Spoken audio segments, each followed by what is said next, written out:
Auzubillahiminash-shaytanir-rajim. Bismillahir-Rahmanir-Rahim. Amna Noor is here, students. I hope so you all are fine. Today the topic of our discussion is mitosis. बच्चों, सबसे पहले हम थोड़ा सा introduction लेते हैं कि माइटोसिस क्या है, कौन सा साइंटिस्ट था जिसने माइटोसिस के बारे में सबसे पहले बताया। 1880 में एक जर्मन बायोलॉजिस्ट वेल्टर फ्लेमिंग था। उसने सबसे पहले एक डिवाइडिंग सेल को ऑब्जर्व किया। उसने कहा कि जो एक डिवाइडिंग सेल है उसमें जो न्यूक्लियस है वो डिफरेंट तरह की चेंजेस को फेस करता है, जिसे हम क्या कहते हैं, माइटोसिस। ठीक है। अब माइटोसिस सेल डिवीजन की वो टाइप है जिसमें एक सेल 2 डॉटर सेल्स में डिवाइड हो जाता है। ठीक है। और जब वो 2 डॉटर सेल्स में डिवाइड होता है तो उसके अंदर क्रोमोसोम नंबर सेम होता है। बच्चे, आप लोगों ने एक बात याद रखनी है कि इस दुनिया में जितने भी ऑर्गेनिज्म है ना, हर एक में क्रोमोसोम नंबर स्पेसिफिक है। जैसे हम ह्यूमंस में क्रोमोसोम नंबर 23 है, मतलब 23 पेयर्स ऑफ क्रोमोसोम हमारे एक सेल में मौजूद होते हैं। ठीक है। अब क्या होगा कि जब एक सेल डिवाइड करेगा और वो 2 सेल बनाएगा तो क्या होगा कि जो 2 सेल बने हैं इन दोनों में ही 23 पेयर क्रोमोसोम के मौजूद होंगे। तो माइटोसिस क्या है? सेल डिवीजन की वो टाइप है जिसमें सेल 2 डॉटर सेल में तो चेंज होता है, लेकिन उसके साथ ही साथ उसमें क्रोमोसोम का नंबर बिल्कुल वैसा ही होता है जैसा उसके पेरेंट सेल में होता है।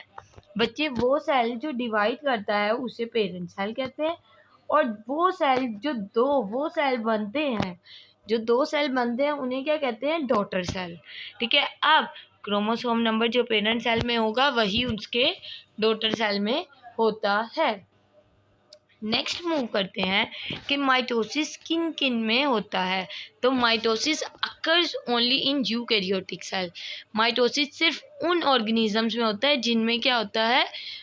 न्यूक्लियस होता है। मतलब आप लोगों को पता है ना कि यूकैरियोटिक सेल कौन से होते हैं? जिनके अंदर प्रॉपर ट्रू न्यूक्लियस मौजूद होता है। तो इसका मतलब ये हुआ कि माइटोसिस सिर्फ इन ऑर्गेनिज्म में होती है जिनके अंदर प्रॉपर न्यूक्लियस मौजूद होता है। तो माइटोसिस जस्ट यूकैरियोटिक सेल्स में होती है। अब इन multi cellular organism somatic cell undergo mitosis. बच्चों, सोमैटिक सेल वो सेल होते हैं जो हमारी पूरी बॉडी को बनाते हैं। तो माइटोसिस कौन से सेल करते हैं? माइटोसिस बेसिकली सोमैटिक सेल ही करते हैं। नेक्स्ट, फिर बच्चे क्वेश्चन अराइज होता है, तो प्रोकैरियोटिक सेल फिर क्या करते होंगे? उनके पास तो एक ट्रू न्यूक्लियस होता ही नहीं, तो उनमें माइटोसिस कैसे होती होगी?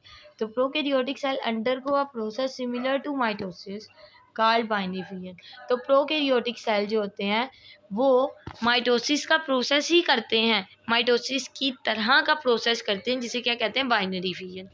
बच्चों, बाइनरी फ्यूजन में क्या होता है कि एक ऑर्गेनिज्म 2 हिस्सों में डिवाइड हो जाता है। Bi mean two, fission mean breaks. तो लेट्स सपोज ये एक प्लेन एरिया मैं बना रही हूँ स्टूडेंट्स, लेट्स सपोज। ठीक है। तो ये प्लेन एरिया क्या करता है? ये अपनी बॉडी को इस जगह से 2 पार्ट्स में डिवाइड कर लेता है। फिर क्या होता है? जो नीचे वाला पार्ट है वो कंप्लीट इंडिविजुअल ऊपर से बना देता है, और ऊपर वाला पार्ट नीचे से कंप्लीट इंडिविजुअल बना देता है। इस तरह की डिवीजन को बाइनरी फिजन कहते हैं। तो मतलब ये समझ आई कि माइटोसिस सिर्फ यूकैरियोटिक सेल में होती है, जबकि प्रोकैरियोटिक सेल में बाइनरी फिजन का प्रोसेस होता है। आगे चलते हैं बच्चों फेजेस ऑफ माइटोसिस में। तो process of mitosis is complex and highly regulated. तो माइटोसिस का प्रोसेस जो होता है वो बहुत ज़्यादा कॉम्प्लेक्स, पेचीदा किस्म का होता है, और इसमें जो स्टेप्स होते हैं वो भी हाईली रेगुलेटेड होते हैं। मतलब एक स्टेप के बाद दूसरा स्टेप, दूसरे से तीसरा, इस तरह से स्टेप बाय स्टेप प्रोसेस होता है और एक प्रॉपर टाइम पर होता है। अब माइटोसिस को 2 फेजेस में डिवाइड किया गया है, करियोकाइनेसिस और दूसरा साइटोकाइनेसिस।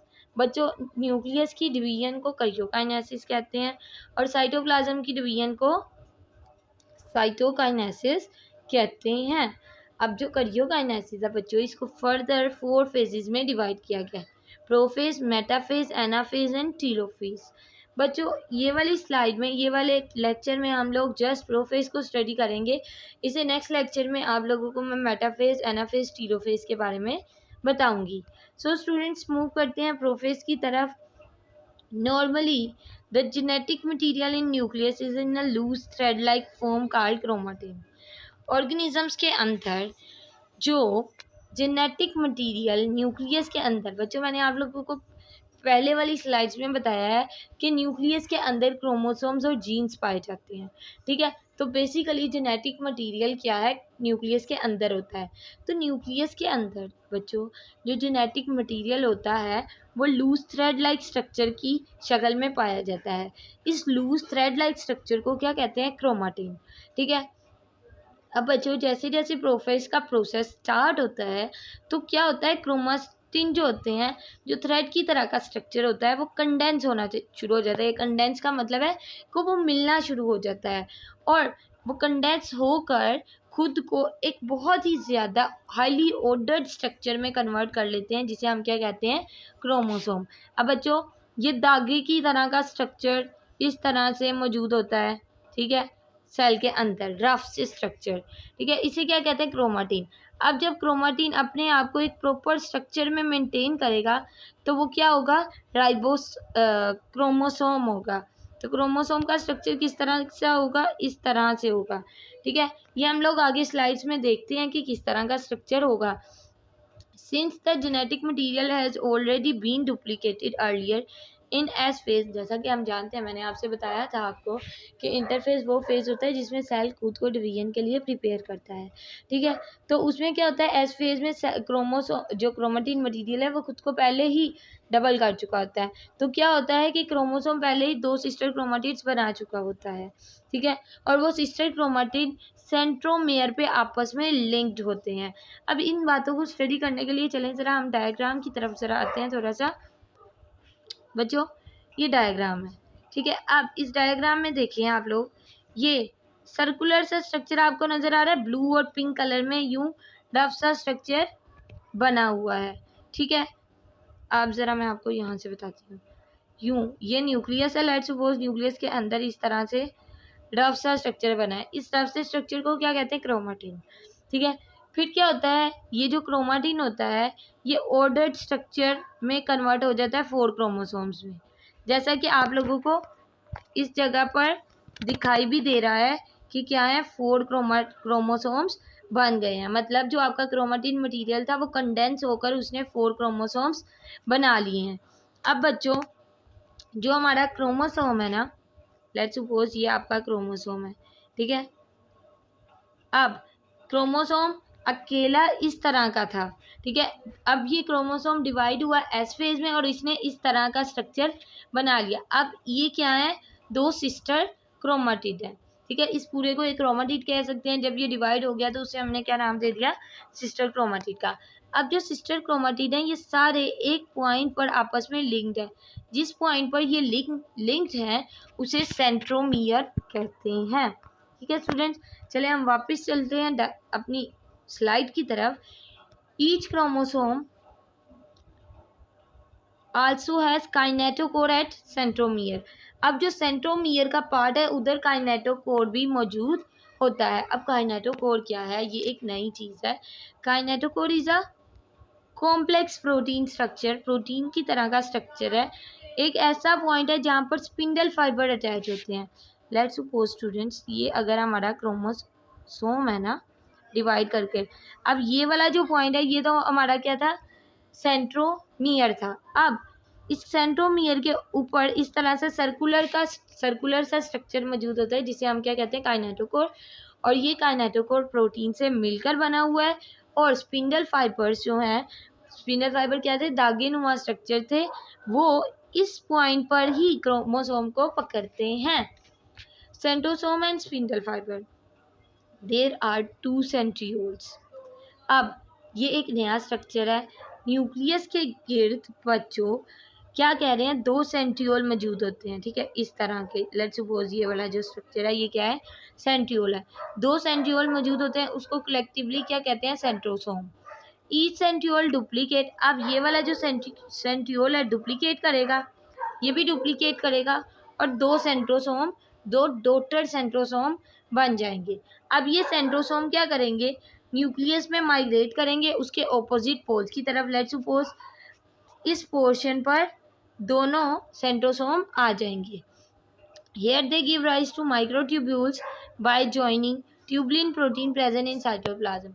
बच्चों हम लोग पहले पढ़ चुके थे कि इंटरफेस के दौरान में सेल ने खुद के लिए ट्यूबुलिन प्रोटीन काफ़ी ज़्यादा प्रोटीन्स बना ली होती हैं जो कि माइटोसिस में हेल्प करती हैं। तो ये वाली जो प्रोटीन्स होती हैं वो यूनाइट करती हैं और क्या बनाती हैं, माइक्रोट्यूब्यूल्स, और वो माइक्रोट्यूब्यूल्स यूनाइट करके क्या बना देते हैं, स्पिंडल फाइबर्स। ठीक है, आगे चलते हैं स्टूडेंट्स, वापिस इधर डायग्राम की तरफ आते हैं। ये देखें क्या हुआ है कि यहाँ पर क्या थे, सेंट्रोसोम के कहाँ पर मौजूद है, इस पोर्शन पर मौजूद है। ठीक है, न्यूक्लियस के बाहर। अब ये सेंट्रोसोम डिवाइड हुआ है और दो सेंट्रोसोम्स में डिवाइड हो गया है। ठीक है, अब जो ये सेंट्रोसोम है ये पोल्स की तरफ आना शुरू हो गए हैं और देखें यहाँ पर ये पोल्स की तरफ आ गया है और इन्होंने आहिस्ता आहिस्ता क्या किया है, दागे नुमा स्ट्रक्चर बनाना शुरू कर दिया। ये जो दागे नुमा स्ट्रक्चर इसने बनाया है इसे हम क्या कहते हैं, स्पिंडल फाइबर कहते हैं। और स्पिंडल फाइबर्स ने क्या किया है, क्रोमोसोम को इस जगह से इसके काइनेटोकोर वाले पोर्शन से यूनाइट कर लिया है, पकड़ लिया है। ठीक है स्टूडेंट्स, अब चलते हैं, वापस आते हैं ज़रा हम लोग अपनी नेक्स्ट स्लाइड की तरफ। Complete set of spindle fibre is called mitotic spindle. अब देखें, लेट्स सपोज ये वाला पार्ट था। ठीक है, इस जगह पर क्या हुआ, स्पिंडल फाइबर्स अराइज होना शुरू हो गए। ठीक है, ये जो स्पिंडल फाइबर इस जगह से और इस जगह से अराइज होना शुरू हुए हैं हमारे सेंट्रोसोम के पास से। ठीक है, तो क्या है, इसके पूरे के पूरे सेट को क्या कहेंगे हम लोग, माइटोटिक फाइबर, माइटोटिक स्पिंडल। अब जब ये बच्चों माइटोटिक स्पिंडल या स्पिंडल फाइबर बनना शुरू होते हैं तो प्रोफेज में क्या होता है, न्यूक्लियोलस और न्यूक्लियर इन्वेलप डिसअपीयर हो जाता है। मतलब लेट्स सपोज बच्चों ये आप लोगों का न्यूक्लियस है ना, न्यूक्लियस के अंदर क्रोमोसोम मौजूद थे। ठीक है, 4 क्रोमोसोम्स लेट्स सपोज, तो क्या होगा, ये न्यूक्लियस ब्रेक हो जाएगा, न्यूक्लियस का इन्वेलप टूट जाएगा और क्रोमोसोम क्या है, इस इन्वेलप से बाहर आ जाएंगे। ठीक है, और जो न्यूक्लियोलस क्या होता है, न्यूक्लियस के अंदर डार्क सा स्पॉट होता है। ठीक है, तो क्या है, प्रोफेज के लास्ट पर क्या होगा कि न्यूक्लियर इन्वेलप टूट जाएगा और न्यूक्लियोलस ख़त्म हो जाएगा और स्पिंडल फाइबर अंदर की तरफ इन्वेट करना शुरू कर देंगे। अब वो कहते हैं कि जब प्लांट सेल में क्या होता है कि जब हम लोग वैक्यूलेटेड प्लांट सेल कहते हैं बच्चों, हम लोगों को इस बात का पता है कि प्लांट सेल में एक बड़ा सा लार्ज वैक्यूल मौजूद होता है सेंटर में। ठीक है, लेकिन जब डिवीजन का प्रोसेस शुरू होता है ना तो क्या होता है कि जो लार्ज प्लांट सेल है ना उसका जो वैक्यूल है उसे एक साइड पर ले जाया जाता है और न्यूक्लियस दरमियान में आ जाता है सेल के। ठीक है, न्यूक्लियस क्या है, दरमियान में आ जाता है और फिर cell of plant lack centriole, plant के अंदर सेंट्रियोल नहीं होते। सेंट्रियोल क्या थे, जो न्यूक्लियस के ऊपर स्ट्रक्चर मौजूद थे। ठीक है, अब ये सेंट्रियोल नहीं होते तो फिर इसका मतलब सेंट्रियोल से क्या राज होता है बच्चों, सेंट्रियोल से स्पिंडल फाइबर्स बनते हैं। तो फिर प्लांट सेल में स्पिंडल फाइबर कहाँ से बनते हैं बच्चों, प्लांट सेल में स्पिंडल फाइबर ट्यूबुलिन प्रोटीन जो न्यूक्लियस के अंदर मौजूद होती है वो आपस में मिलती है और स्पिंडल फाइबर बन जाते हैं। और लास्ट पर क्या होता है, न्यूक्लियर इन्वेलप टूट जाता है और प्रोफेज का प्रोसेस शुरू हो जाता है। स्टूडेंट्स आगे चलते हैं ज़रा हम लोग इधर। क्या हुआ कि यहाँ पर देखें, सिंपल बेसिकली जो प्रोफेज में चीज़ें हुई, क्या हुआ, क्रोमेटिन दागेनुमा स्ट्रक्चर था न्यूक्लियस के अंदर। ठीक है, वो दागेनुमा स्ट्रक्चर क्या हुआ, आहिस्ता आहिस्ता कंडेंस हुआ और वो क्रोमोसोम कन्वर्ट हो गया। ठीक है, जब वो क्रोमोसोम में कन्वर्ट हुआ तो उसके अंदर 2 सिस्टर क्रोमेटिड्स मौजूद थे। ये 2 सिस्टर क्रोमेटिड्स हैं, सिस्टर क्रोमेटिड दोनों एक स्पेसिफिक पॉइंट पर लिंक थे। उस स्पेसिफिक पॉइंट को सेंट्रोमियर कहते हैं। सेंट्रोमियर के पास प्रोटीन की तरह का स्ट्रक्चर था जिसे हम क्या कहते हैं, काइनेटोकोर फाइबर नहीं, काइनेटोकोर स्पिंडल। ठीक है, काइनेटोकोर प्रोटीन की तरह का स्ट्रक्चर है। ठीक है, काइनेटोकोर वो जगह है जहाँ से spindle fibres spindle fibre chromosome को पकड़ते हैं। ठीक है, ये था स्टूडेंट्स आज का हमारा टॉपिक। और लास्ट पर प्रोफेज में क्या होता है कि न्यूक्लियर इनवेलप ब्रेक हो जाता है, न्यूक्लियोलस डिसअपियर हो जाता है। सो स्टूडेंट्स ये था हमारा आज का topic. I hope so you all understand. Thank you so much. अल्लाह हाफिज़।